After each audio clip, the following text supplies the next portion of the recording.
It is 4 o'clock, so I will call to order the second monthly meeting of the Hendersonville City Council, August 26, 2026. You have the agenda in front of you. Is there anything you would like to change on the agenda? Yes. Yes. Mayor, vote, members of City Council. We're getting this nice feedback out here on, Mhm. like to make a couple changes to the agenda. Would like to remove item A, farmland preservation bond referendum update from Henderson County. That will be a month from today. And I'd like to add a presentation by Father Andreas under item A. And then I would like to add item E, discussion regarding Lenny's Law following the legislative update. So those are my changes, please. All right. Council, anything you would like to have added or removed? Or if not, a motion? Madam Mayor, I move the City Council approve the agenda as amended. Thank you. Is there any discussion? Not those in favor of approving the agenda as amended, say aye. Aye. Those opposed, say no. Ayes have it. We have our agenda as amended. All right. Presentations. Okay, we have a special presentation, introduction. So I think most people are, you could just come to the podium, Father. Thank you. And Chief Ward. I think most people know that there was a fire at Immaculate Conception during Mass on Saturday afternoon. And I have heard just like a tremendous response from our parishioners and people in the community and our priest about the response time and how well you guys handled everything. Everybody was evacuated very quickly. And so we wanted to thank you, but also so did Immaculate Conception. And he wanted to bring a letter of appreciation today. Yeah, thank you very much. It was just really nice to have the reassuring presence, the professionalism of the fire department and the police department as well. It just brought a calm, and everybody just was not alarmed.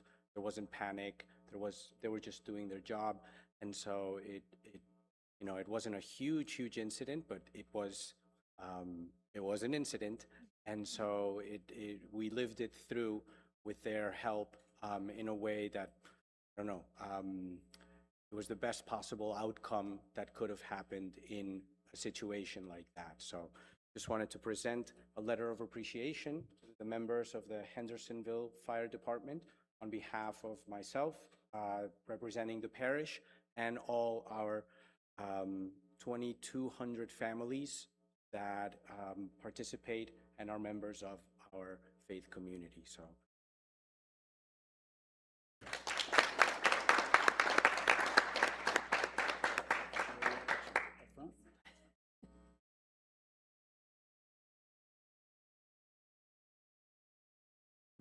No, that's all right. Please block.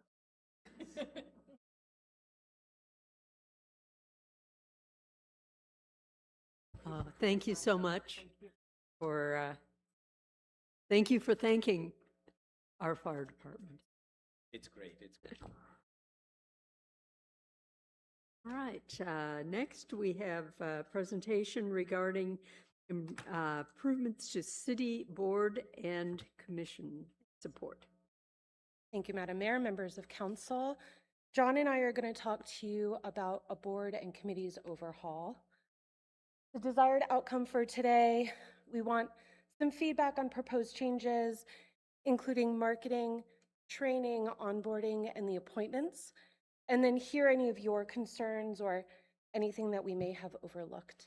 The reason we're doing this is we've had a pretty significant attrition rate on our boards and commission. Also, I know that members of City Council have received concerns about maybe how training, how meetings may be run.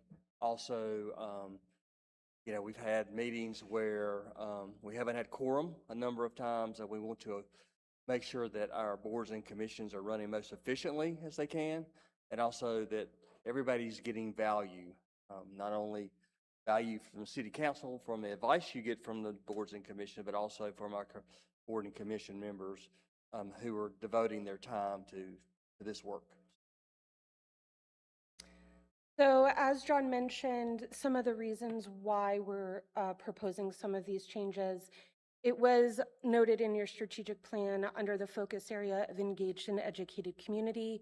The overhaul was a big rock that was captured to increase retention of members and also to empower our staff assists to make sure that they receive the training that helps make the boards and committees more effective. So a little bit of background, we met with staff assists and the board and committee chairs. We actually met with the staff assists twice, and some themes that came out of those meetings included a lack of understanding of role and time obligations, a lack of board-specific training, a desire to have input on applicants, and then overall concerns with civility. I think it was a good approach. I had previously interviewed members of the ESB who had left that board. Got a variety of reasons why people left the board, the resignations and things. A lot of it came down to maybe personality disagreements or issues or just time obligations. And then when we sat down with the committee chairs, we received this kind of feedback, but nothing glaring. But we feel like what we're presenting tonight or this afternoon will be a good approach going forward. So moving into some suggested actions. First is to update kind of the marketing of the boards and committees. This includes introduction videos that are specific to each board and committee, web pages that clarify roles, responsibilities, what some of their ongoing projects are, and what typical tasks look like for members. One of the larger things that we're wanting feedback on are the prerequisites. This would require, before applying, for potential applicants to either attend 2 board meetings or attend 1 board meeting and then meet with the staff assist one-on-one. This would, I think, inform them more about kind of what they're getting into.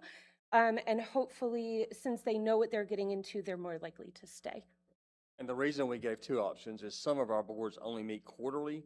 So if we made them attend 2 board meetings, it's half a year before, and they may lose interest. So we gave them the option that they can go to 1 board meeting and then follow up with the staff to talk about what they saw and what our expectations. Increased training is another large topic that we heard over and over during our meetings. We would like to do one-on-one onboarding with the staff assists, with each of the appointed members. And then we'd like to do yearly training for not only board members, but also the staff assists to cover things like procedural rules, civility, conflict of interest, and attendance requirements. And then for the council liaisons for the boards and committees to really understand the roles and responsibilities of that position. And then also the School of Government does provide training, and we think that the city should support board and committee members to attend those trainings. As we were talking to the chairs about the council liaison role, we felt like it's a role that each of you serve on a committee, and they would like for that role be for the liaisons to bring back their goals, bring back what they're doing to the full city council. They want to make sure there's that good two-way communication. So we would like, so if they're going off track, the liaison can come back to council, talk about what they're doing, if they are kind of, because they're advising the city council, right? That is their role. One of their roles is to advise city council. I mean, planning board and board of adjustment and HPC are a little bit different because they have statutory requirements or regulatory, but our others are strictly advisory for you. And so we want to make sure that they are providing the advice that you want to and going in the direction. Not that you control what they're doing, but just make sure if they have projects or initiatives that don't align with our strategic goals and the council's vision, that we can guide them through the council liaisons to refocus their energy, to prevent frustration farther down the road. Input on appointments. This came up both via staff assist and the chairs. What we are suggesting is that we share the applications with staff assist and get general comments, not recommendations on appointments, but highlights if they, volunteer with the HPC or they were previously on a board. That way it can better inform your decision on who to appoint. And then we're also suggesting that we change appointment months. So right now we appoint in June and December. We're suggesting we change that to May and November. That will give an additional month, which will allow for that proper onboarding of the new member before their term actually begins. I would add here, our tradition, or my position, and the city attorney, I think, agrees with me. Previously, we believe, or we still believe, that appointment of boards and commission members are city council appointments. Staff should not be driving that. These are your appointments. These are folks in our community that will be advising you. However, and so historically, we have just kind of left it, and staff has not been involved at all. We took the applications, we gave you the applications, and let you do what you may with them. But we've also learned that, there's some things that maybe we can put as general notes, general comments, if people have been active, that may help you make decisions, help you discern who the best candidates are. Again, as Jenny said, somebody who, if they want to apply for the ESB and they've been for the last 5 years, have been working at Hendo Earth Fest, and other candidates haven't volunteered their time, that may be good information for you. It doesn't mean you have to appoint that person.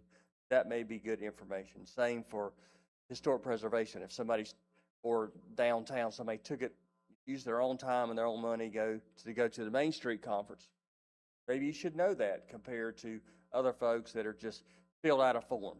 But just want to be clear, it is still our belief that these appointments are your appointments. We just want to give you the information and the data so you can make good, sound decisions. One thing that may help guide the boards and committees and kind of keep them from going off track is we're suggesting that they create yearly work plans. This will identify events, policies, projects, have them submit formal budget requests, identify alignment with the overall city strategic plan, and we'd want to put that in front of you for adoption during the budget ordinance adoption meeting as well.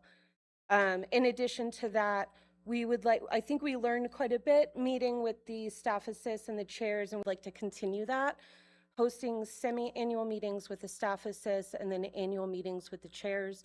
This will help us kind of keep a thumb on what trends we're seeing, if retention isn't quite where we want it to be, and so we can take corrective action like we're doing today.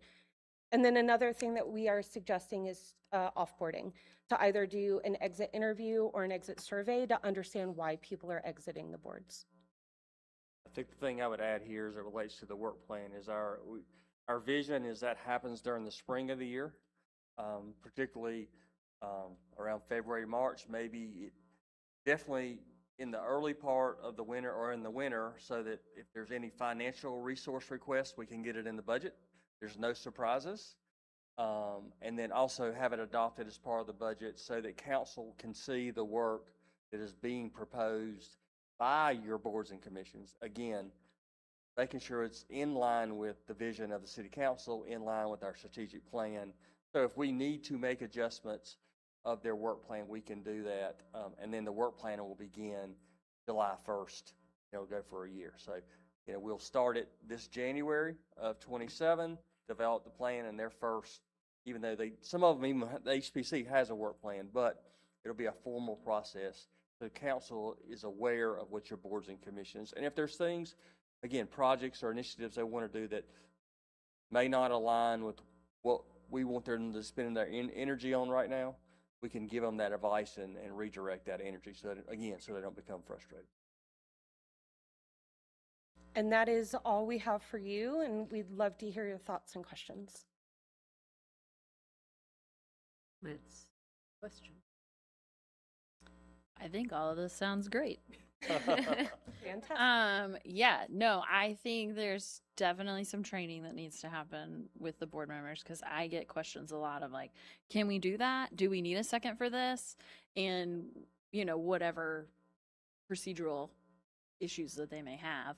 And like, I'm happy to answer them to the best of my knowledge. But it would be nice if they already knew. And then I also think talking more about like time and these meetings don't need to be more than an hour and a half unless it's something like planning board or board adjustment or HPC, something that has some sort of other thing they need to be doing. But and I like the work plans. I think that'll help the boards also stay on track so they know like this is our plan for the year and this is what we're going to work on and this is what we're going to talk about. And I think the prerequisite requirements are also a good idea because I do think a lot of people like, oh, this sounds fun, and then they start to do it and they're like, ooh, this is a lot of work. So it'd be nice for them to get an idea of, and who knows, maybe they'll find a board that they're interested in that they didn't know they were interested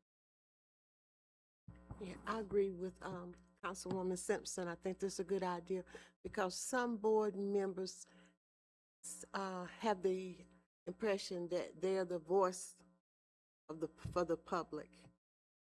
And so clarification on that would really help. And then as a liaison, then we know what we're to do and what we're not supposed to do. I know we don't have any voting power. I do know that. And we just act as a bridge between the city and the different boards. I definitely think the training is much needed. Thank you very much. I wonder about doing like personalized applications by board too. I think that some of this, like what staff did for us for the last appointments was super helpful and gave us, I think a good comprehensive look at like all of the related pieces, like the things that John mentioned as examples. I'm wondering if a way to streamline that might be to have specific applications per board so that folks who do have specific interests can identify those. Just something that I think the folks that on ESB brought up because there were things that were being missed in appointments. And they were like, well, I've done this for this many years and council didn't know about it and staff may not know about it too. So like to reduce the risk of us overlooking those things as just people who maybe wouldn't know. Mm-hmm. I mean, I think you could I don't know how I feel about different applications for every board, just because that sounds logistically like a nightmare for Jill. But I do think that we need to look at the application because I do think there are questions on there that could be added. Like, have you volunteered with the city in the past? Tell us when and for what. And like, then that way we can have that singled out. And I do think that spreadsheet was extremely helpful last time because then we didn't have to go back and forth like between all the applications, like, well, who did that and who did this? And like, it was just all there for us. So I do think we should look at the application and see what else we can capture as far as information that would be helpful for us to know. But that's a good happy medium. I don't want to make Jill have I think you're mountains of completely work. right. Also, I think the staff comments will make a huge difference, which is what you're already suggesting to do. yeah. And so, if I'm applying for something, I'm gonna put my best foot forward when I'm applying for it. So I'm gonna tell you on my application what all I have done, and so it should be on there. And then if we are getting comments from staff about things that specifically pertain to a higher level of education or qualification for that board, then that helps us to make the better decision. So I think that's great. Yeah, and I think staff also gives us a good insight of like, it would be really nice if we had a person that had a background our in this for boards, this board. right. Yeah. Yes. Yeah. Thank you. Perfect. Thank you very much. Thank you.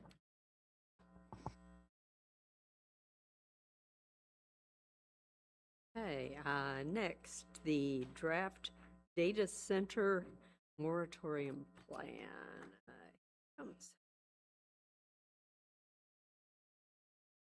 Good evening, Madam Mayor, members of council. Going to start with privilege of the podium to introduce Nico Amy.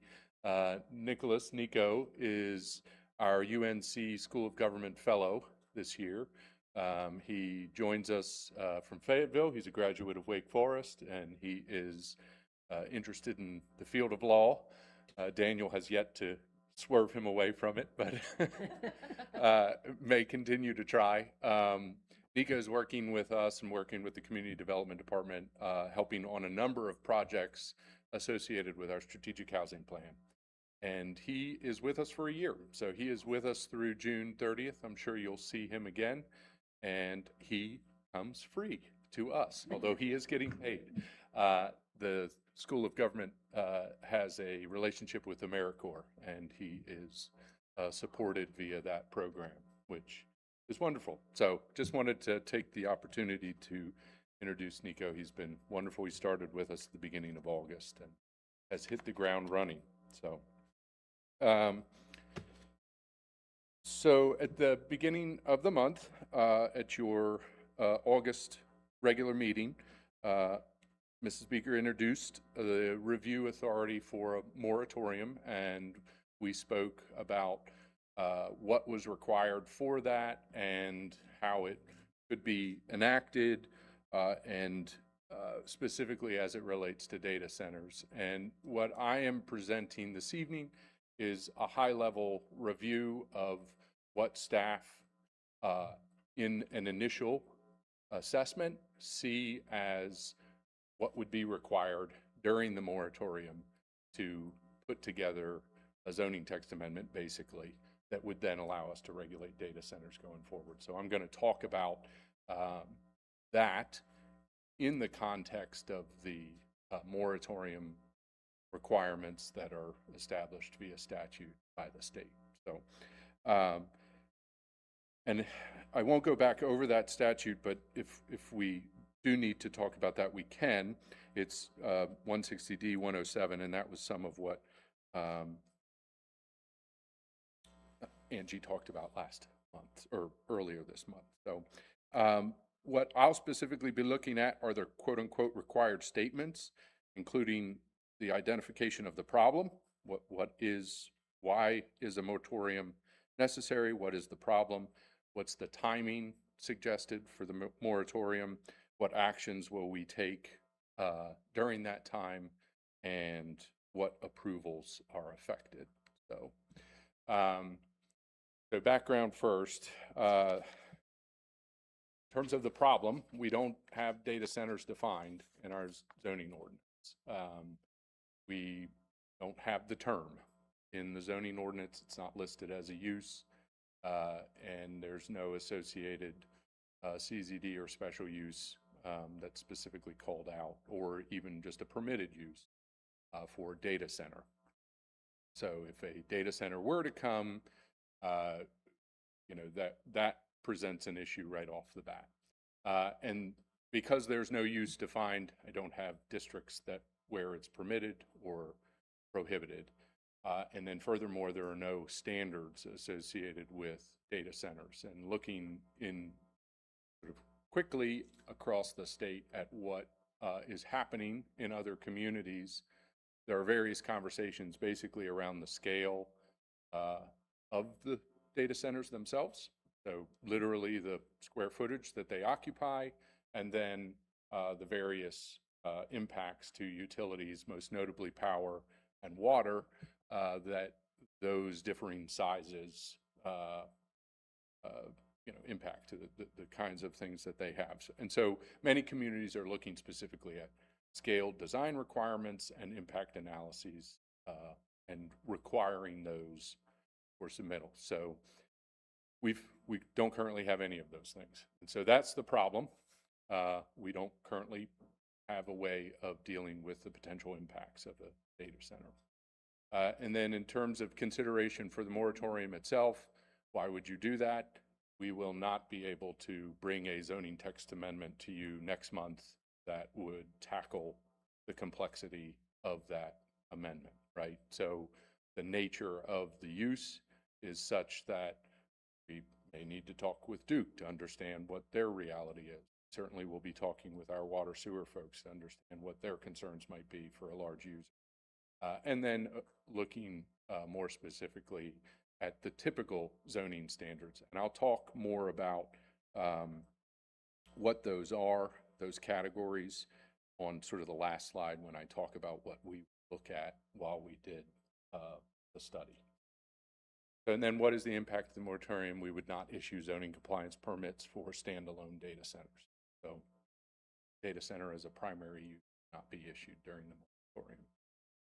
Other things that we are looking or paying attention to or watching, there are two state bills. One that appears, I'm not sure, I'll defer to Mr. Connett in terms of whether or not either of them are moving, but Senate Bill 730 seems the one that has more life. That's the Ratepayer Protection Act. And I would note that it is tackling very large facilities. The definition that they have is a facility that's a 100 megawatt facility, which I was like, what's 100 megawatts? It's enough to power 75,000 to 100 homes. So it's basically enough to power the city of Hendersonville, probably, including all of our commercial uses. So they're at the state level looking at a particular scale of data center, and I've heard it called, yeah, that's the hyperscale. So obviously we would need to understand what does that actually mean.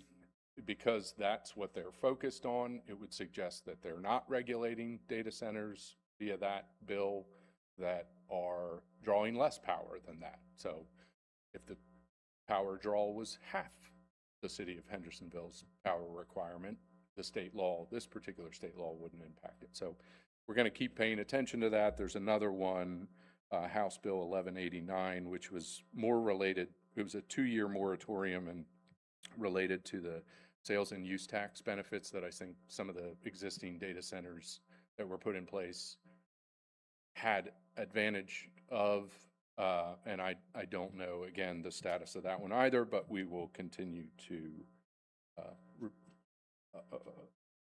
follow those as the process goes forward. So in terms of proposed plan, this is what we're suggesting. You'll notice that the actual timeline that's proposed is about 10 months. It is delivering the adoption to City Council ahead of the recommended moratorium time length, which is 12 months. Call that a contingency fee, just to make sure that we do have the time to work through it. I do think that the proposed timeline here is one that will allow us to fully review and develop a zoning text amendment that is appropriate for the city of Hendersonville and continue to manage the workload that we have in the community development department as it currently stands. And so I offer that. Outline kind of what we would propose to do during those time frames, and I'm happy to answer any questions you have about that. In terms of what we would specifically be looking at during that time frame, these are some of the potential ordinance elements, and again, this is reflective of an effort on my part just to understand how these are being regulated in other locations here in North Carolina and elsewhere. So some of these may be things that we would want to not consider or consider at a higher level. So obviously the use classification would be one. Whether or not we differentiate scale of impact, currently with our commercial buildings, we have a CZD standard that if a building exceeds 50,000 square feet, it has to go through the conditional zoning process. If it's under 50,000, there are a variety of different processes that apply. And so we could look at that level specifically as it relates to data centers, looking at which districts it would be appropriate in, where would we want to see it located, if around the city, and then any special use permits, conditional zoning, things along those lines that we might want to add in. And then in terms of the site requirements and infrastructure standards, I've listed a couple there. things that I think are unique to data centers that I came across while reviewing those. There's a lot of discussion, obviously about the electrical requirements, but then pretty notably then about the backup electrical requirements, and number of conversations or discussions around noise requirements. You have diesel generators that are turning on if the power goes out for these things. It's, you know, if you've been around the diesel generator at the fire station, when it turns on when the power goes out, it's, you know, it's pretty loud. If you've got 30 of those running a data center, I can imagine that could be pretty loud. So things like that that are pretty unique to the nature of the user, all of those would be the kinds of potential requirements that we would investigate and try to determine what the viability of those impacts would actually be. So,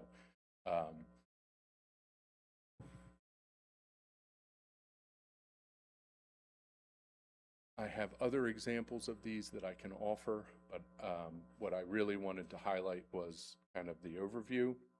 And so I think at this point, I'm going to stop and see if there are any questions that you all have.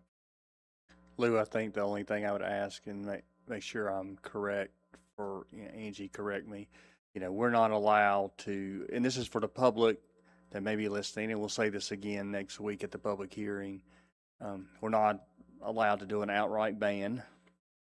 I think, am I wrong about that? I don't know. Okay. I'm not going to say yes or no on that right Okay. now. That's an issue in our Friday thing, so Okay. So anyway. maybe not. Maybe. Currently, so we'll see. So, well, I just lost my whole train of thought there. So anyway, we're going to ask council, traditionally, we've not been able to do an outright ban. I mean, if you can't do an outright ban to sexually oriented businesses, I don't think you could do an outright ban. So she's going to disagree with me of more data centers. But anyway, historically, that may be changing case law, things like that, whatever the case may be. So, public hearing, council can make their decision next week as it relates to that. And one thing I just wanted to say about why do a moratorium? You know, that's a big question. Why?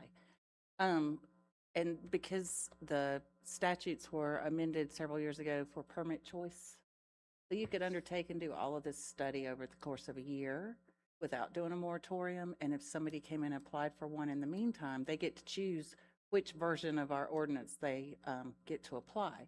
And so it could allow somebody to kind of bypass whatever you're getting ready to put in place. And so that would be a reason to do a moratorium if you so choose.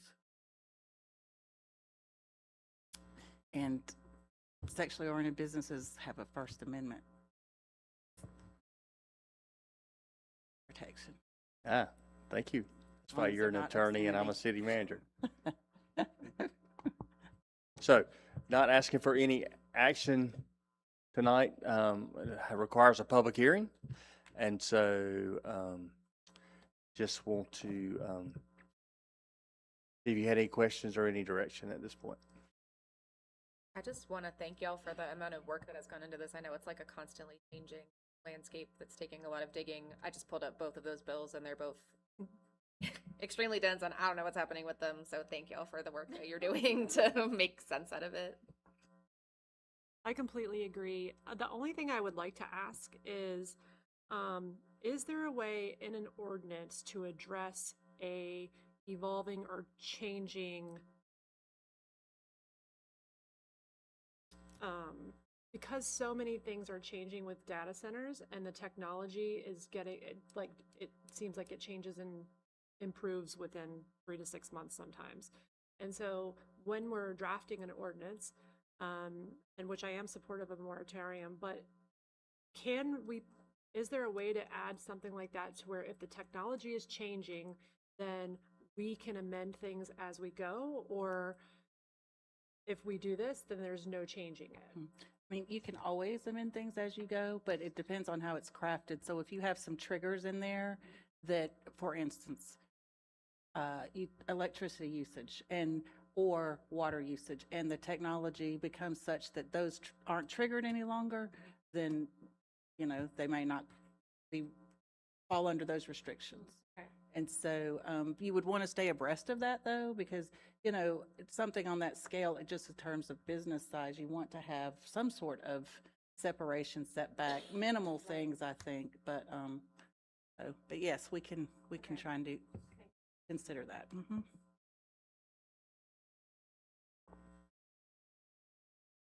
So then is the plan to do the public hearing next week? Okay. Awesome.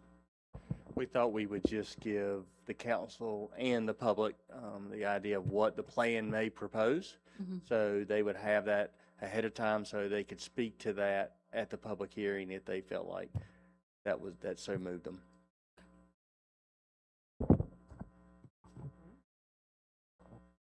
Thank you. Okay, legislative update.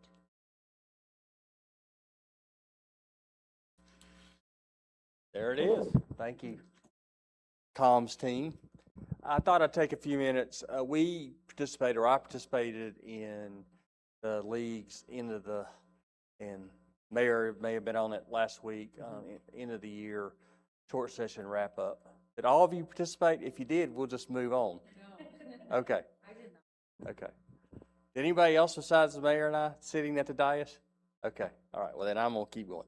So just thought we would give you a short wrap up, kind of let you know what happened in Raleigh this past year and what we have to look forward to, probably assuming elections, the short session or the long session next year.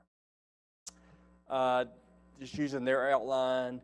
I'll skip over the governmental affairs outline. That's typical boilerplate stuff from the league, but also share some political landscape, session wrap up, and any questions you may have for me or Angie or anybody else in the room. Skip this.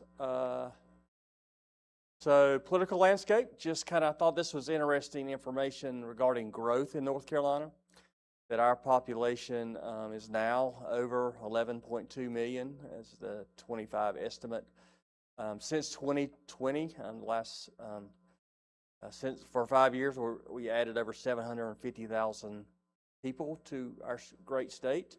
That's a percent increase of 7.2, which is a high growth rate. We're the third fastest growing state in the country, not only in number but also in percentage. And currently, we're the 9th largest state, but by 2030, we're projected to surpass Georgia and Ohio to be in the top 7 as largest states in the union. But most of that growth is in 7 of the 7 of the 10 fastest growing North Carolina cities, and they were in most of them. 7 of the 10 of the fastest growing are in the Triangle. And we did see, and I thought this was an interesting point, that those of us in the West, that you'll see that due to Helene, we had a decline in population. We are down here in the green, so we are still growing in Henderson County and Hendersonville in our area, but anywhere along the French Broad and area around Asheville, there you see we saw a decline in population from 24 to 25. What's up there to the west of Asheville? Is that Waynesville? What did I just do, Allison? Oh, sorry. It's fine. It's error. It's Sorry. It's error. User error. You talk about over Yeah, here, there's a blue dot behind the S or a green dot. right? That green dot. I think that's probably Waynesville. Okay. Canton would be the brown dot. Waynesville would be the green dot. So we are seeing some growth. I mean, if you looked at some statewide, the folks down in Macon County around Franklin, that Atlanta influence is creeping up there. So you're seeing some growth there. But you see, majority of growth is around the big cities, the big metros, which ultimately you'll see here, urban and halo counties are growing rapidly while the rural counties are losing population. We still are showing growth, positive growth. Ours did slow because of Helene, and cities and towns continue to drive population growth across the state. But yeah, the metro areas are getting bigger. certain pockets of rural areas where you may have influence from Atlanta, like I said, in western North Carolina, or Myrtle Beach, the beach area, or Virginia Beach, Tidewater area in Northeast. But that's where your growth is across the state of North Carolina. Charlotte gained more people in 24-25 than any other city, and they're now the 14th largest city in the country, with almost 1 million people in Charlotte proper.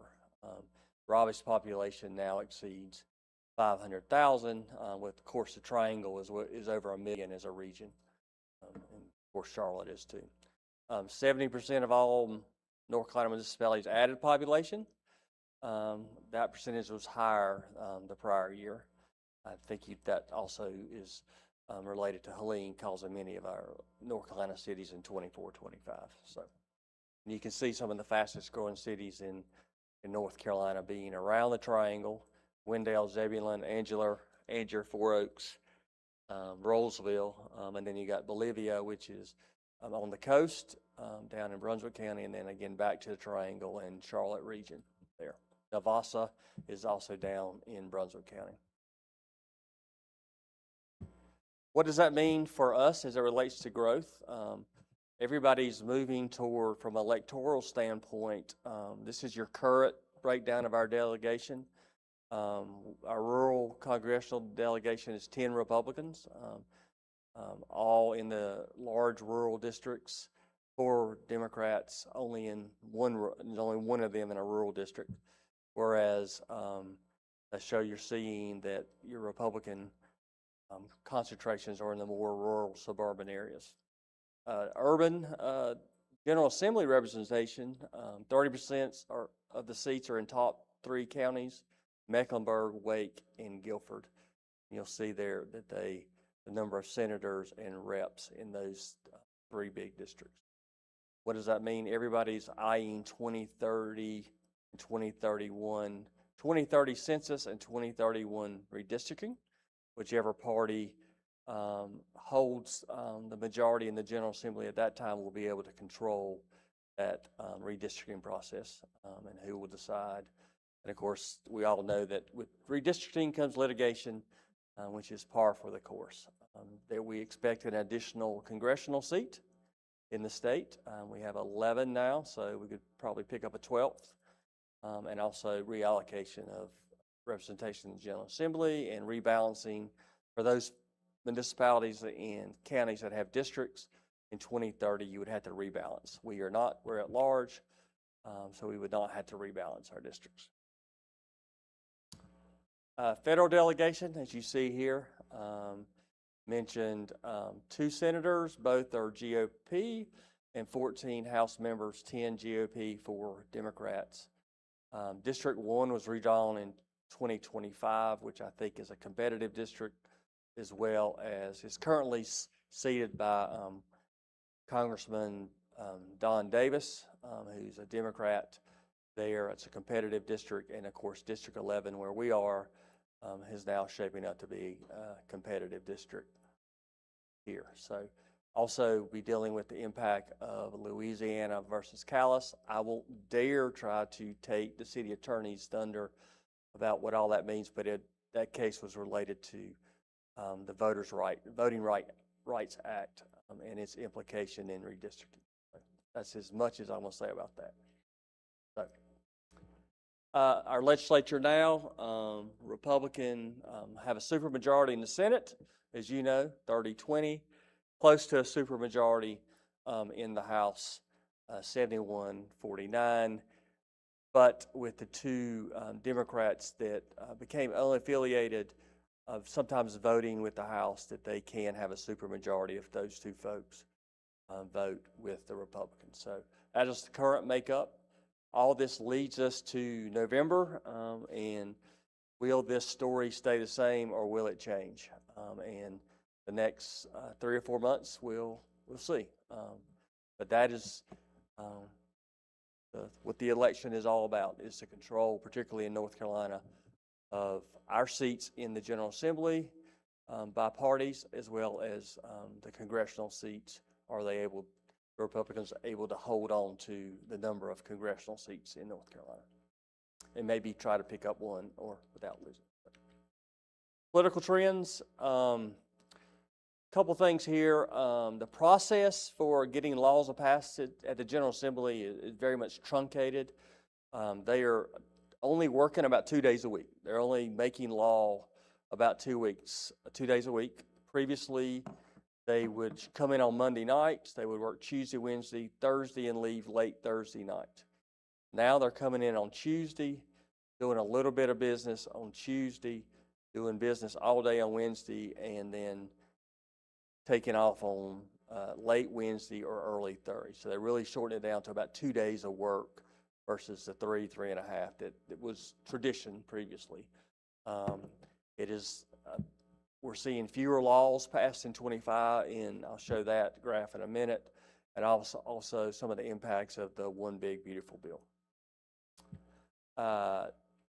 They talked about, the league folks talked about, we had the first comprehensive budget since 23. There's growing Medicaid pressure on the state and feds, for that matter.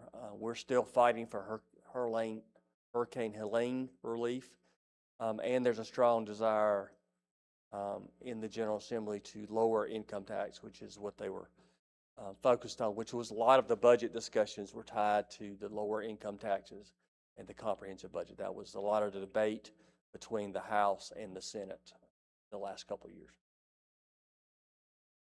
Practical impacts for us, very unpredictable.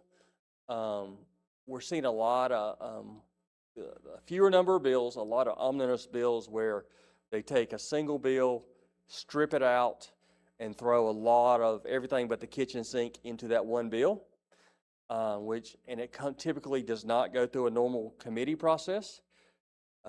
It comes out maybe late on Tuesday night, and they're sending it through to the floor on Wednesday morning, and there's very little ability to see what's in the bills and react to it.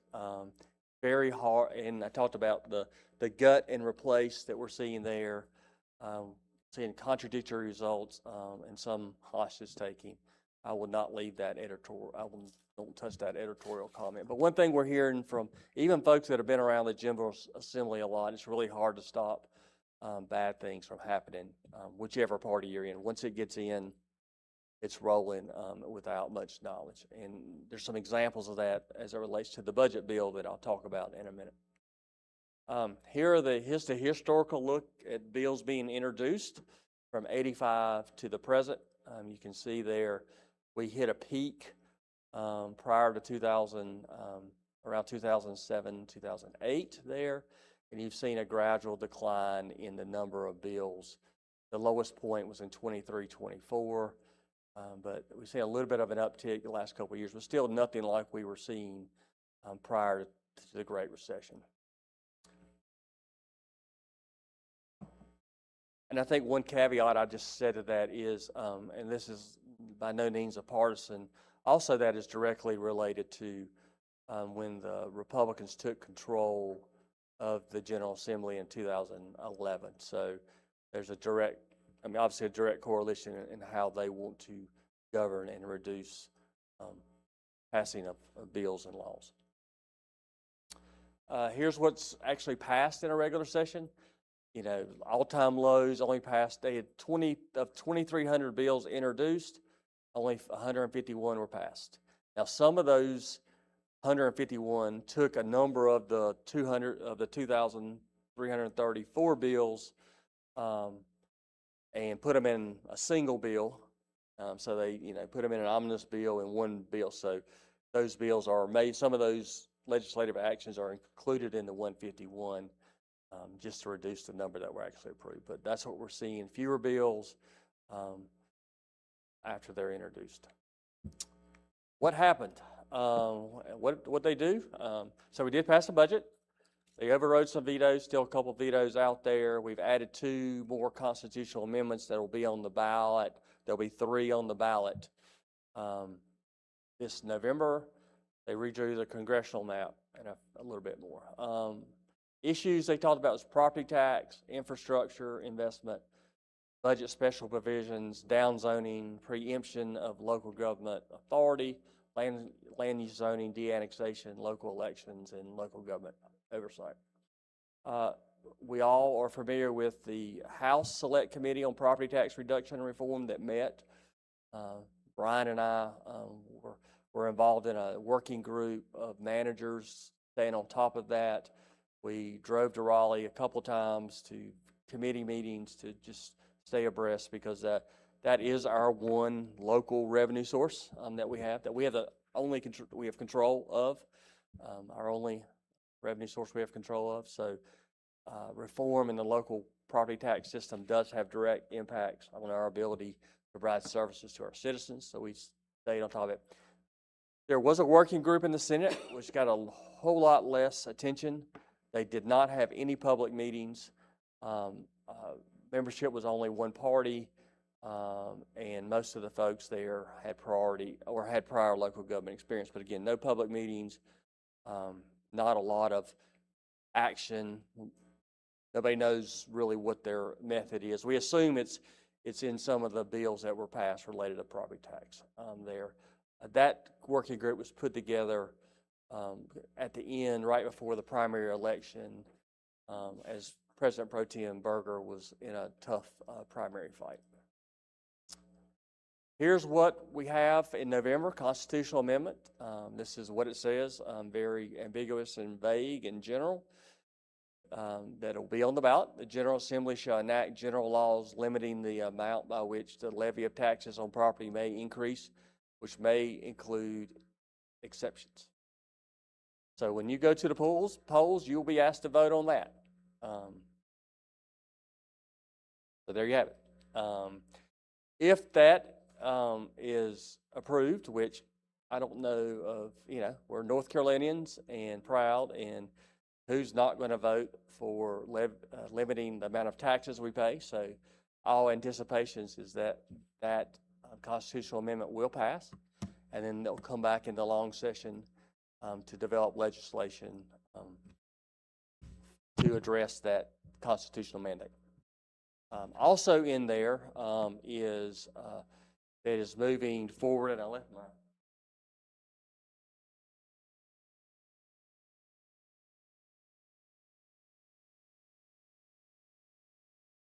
a bill that is moving through and close to adoption or passing is a truth and taxation bill. It is a bill basically related to notifying that this city council, if approved, all cities and counties will have to do this. Will be an additional requirement when we adopt our budget during the reval years. You will have to, if we intend to go above revenue neutral, we will have to hold a separate public hearing in addition to the typical budget ordinance public hearing. They can occur simultaneously or in order, I guess, but you'll have to have two public hearings. We'll have to send out first-class mailed notices to all taxpayers, letting them know that you are proposing to adopt a budget that will include a tax rate that is above revenue neutral during the reval year. And there's a couple other notification processes there, but that is, yes, ma'am. Just to understand the timeline, so next year is reval, right, for Henderson County, but this would not have the chance of actually capturing next year's reval in that truth and taxation, correct? Let's see here if they've got an effective date here. You are correct. It would not be, it would be for fiscal years beginning on or after July 1 of 27.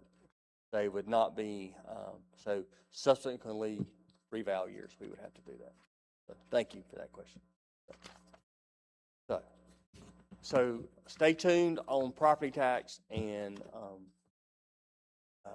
the truth and taxation laws.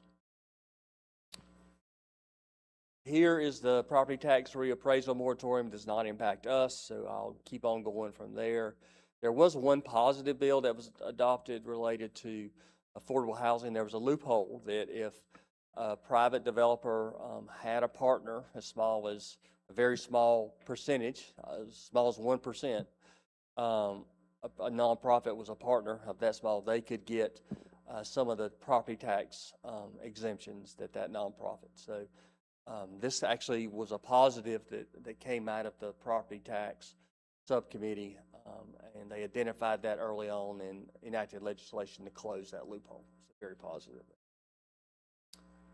Other things as it relates to earmarks or infrastructure investments, very few directed grants, only just over $1 million in the budget. I think you're seeing the one-time money or extra money that we all saw coming out of COVID is now been spent. So the earmarks are dropping dramatically. Our PAL bills are protected, which was very positive for us. Charlotte was able to get a regional transit tax. Fully funded federal grant programs that we use a great deal in our utility system, so that's positive. We fully funded the state revolving loan and community development block grants that help support business and the industry and our utility system. And also contracting, the new DEI laws, that bill is still out there. It's been vetoed by the governor, waiting a veto override, but they did eliminate the HUD office. So here are the things talking about what gets added to, and this has some implications for us.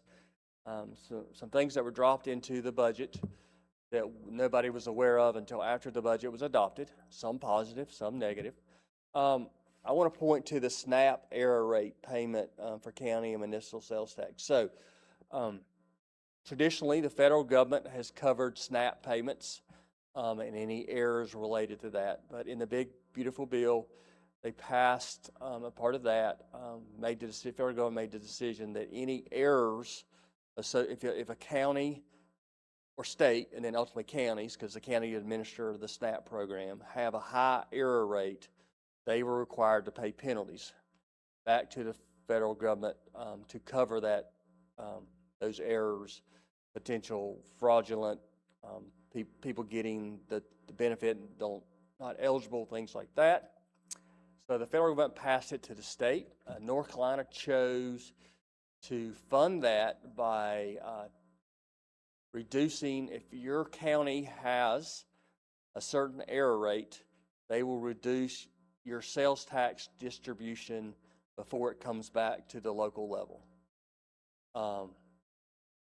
No one's quite sure how that's going to work yet, but it does impact. So if you take sales tax off the top before it's redistributed to North Carolina, obviously it reduced the big pie, which would reduce our distribution at the city level, even though we have no involvement in the SNAP program and have no say as it relates to the error rate, who gets. So we, unintended maybe, but we will could receive or see a less amount of our sales tax. It could drop our sales tax, which is concerning considering everything else that is going on related to the property tax levy, just reducing our flexibility to provide services. But we are working on that. That does not go into effect until October of 2027.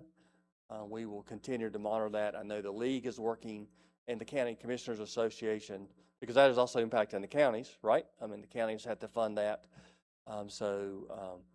Looking for potential opportunities for that relief at the state and federal level. So stay tuned for that, but something we're working on, but it could reduce your revenue.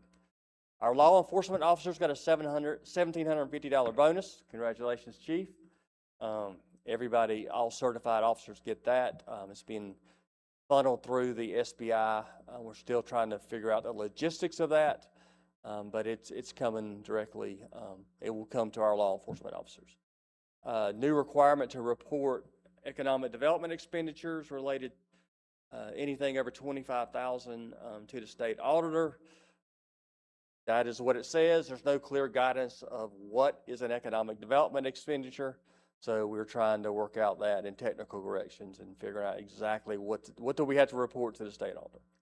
They did merge a number of into the Department of Labor, the 3 building code councils. There were 3 building codes, so they merged that into one, and that will impact building inspections, fire code, those kind of things.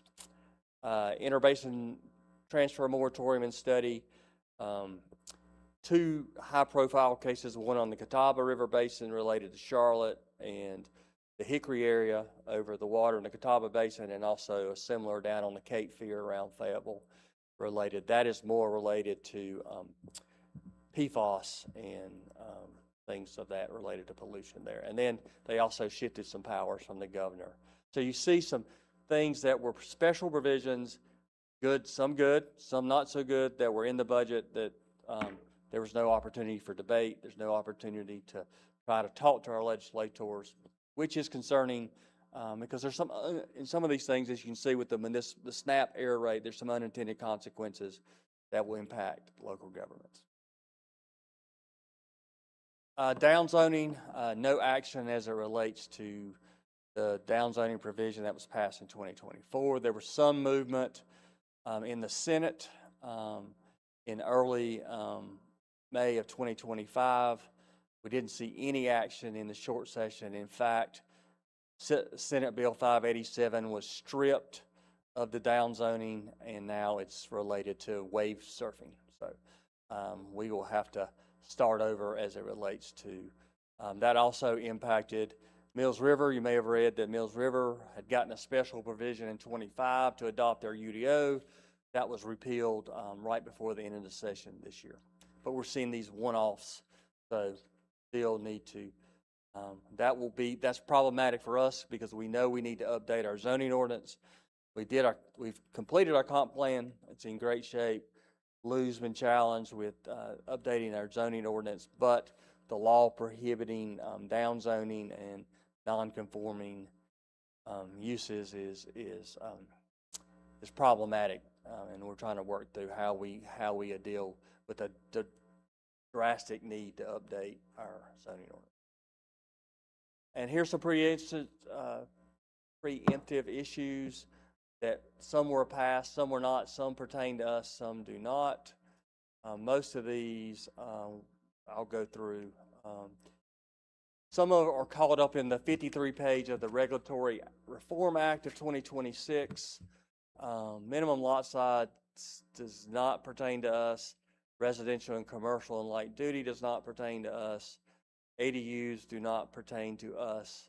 Vested rights do pertain to us. It extended the vested right from 1 year to 3 years. Angie, is that right? 2 years. Okay, they adjusted that. Permit choice became law in the budget. There was an attempt to put shot clocks on developments that did not pass. We are required to put fee schedules online, which we do anyway. But so those were the things in the regulatory reform. But all of that was, as I talked about the omnibus bills, those things are included in a 53-page bill that was ultimately put forth there. Did see a change as it relates to home-based businesses. We cannot control home-based businesses as long as they have no impact that is prohibited or now provided by right, cannot be regulated, my understanding. And then the big one here that you'll hear about, and I think everybody pay attention to, parking minimums have been repealed in residential and single family, or is it across the board? Is it across the board, Lou, or is it just residential?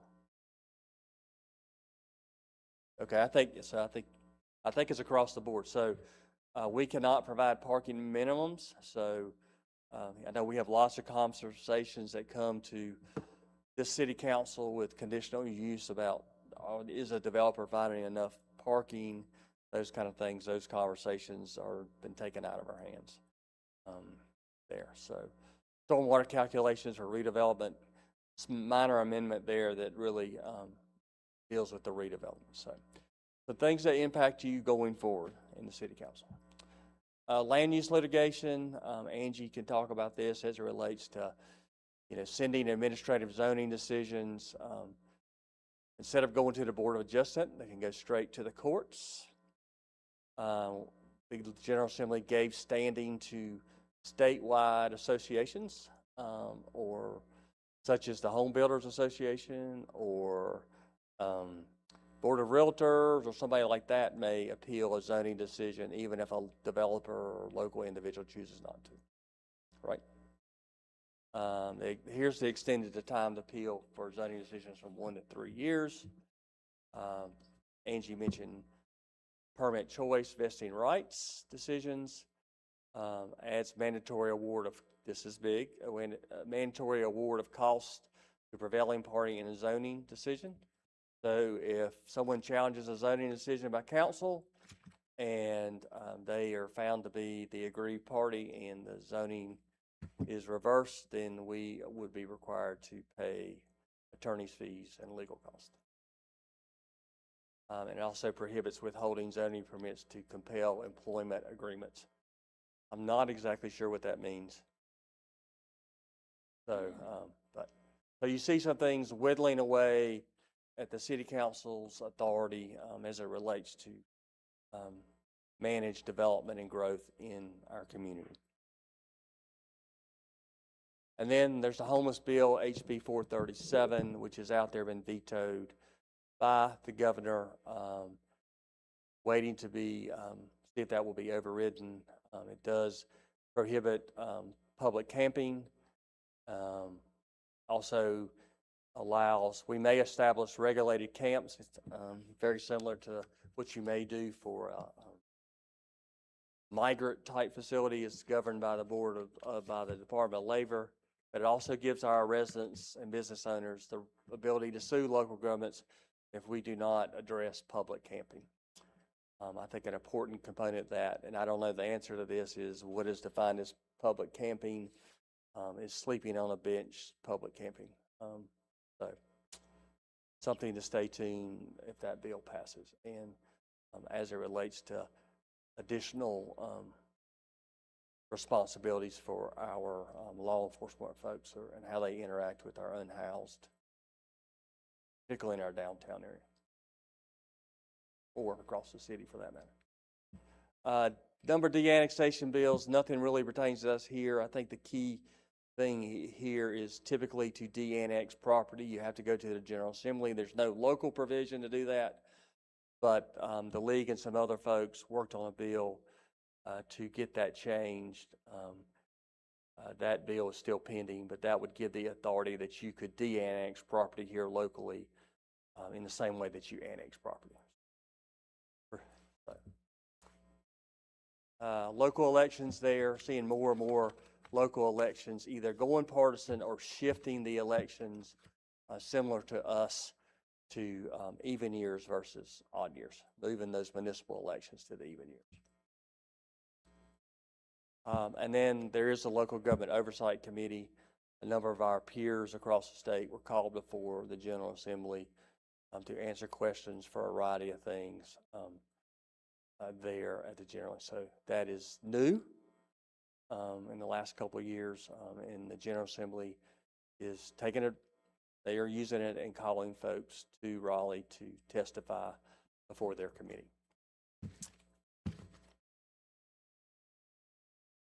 That's just showing where the HB 437 is, and just us. So that is the environment we are in. You know, y'all know Aaron is our Director of Government Affairs, but kind of give you an update of where we are and what got passed and what will be potentially impacting us going forward. Land use, budgets, revenue, things like that. When does long sessions? When does the long session? Could start February, March. They go back? Yeah, I think it, yeah. It'll probably take, it'll be March before they really start, because they'll have to go and get organized. Because the Senate will have to elect a new President Pro Tem, which will be a change there, and get organized particularly, and don't know if there's any changes in the House. Obviously, it'll be dependent on the election too. There you have it. Not to depress everybody. And you did it quicker than Aaron did. Thank you. All right. Any questions on that, comments on that? we are under the thumb of the General Assembly. And we just, best we can do is keep up and try to lobby for the things that are going to be best for our citizens. Okay, Lenny's Law. You wants to start with it? So Allison, I dropped that in the folder late. There should be a resolution from the town of Woodfin there as a draft. So I'm going to turn this over to Mayor Pro Tem Hensley. I will say that, because she knows a lot more details, I think we've been requested from a group from Woodfin, or a coalition of folks, Buncombe County and Madison County, maybe to adopt a resolution supporting this potential law. So Yeah, I got contacted about it several weeks ago, and it didn't seem like something that we should get involved in. My suggestion was, since we do have a committee looking at bikes and pedestrian, that they could look at it, see if it would be something that would relate to something that they are working on. And I didn't hear anything more back from the folks in Woodfin until they got in touch with you. So this is less about the town of Woodfin. The city councilman, I think, that contacted you is trying to form an additional bicycle safety coalition that he's wanting the city of Hendersonville to participate in. And he called and asked to speak to me on Friday, and I told him that we would have that conversation at council, but I felt like we were already doing many bicycle safety type things here, and that it wasn't necessarily something that we would want to take on additionally. And I mentioned Councilmember Baxter that she was the other person that represented the council that was serving on the bike plan, and I didn't know the capacity of joining an additional coalition when I felt like we were kind of already collating.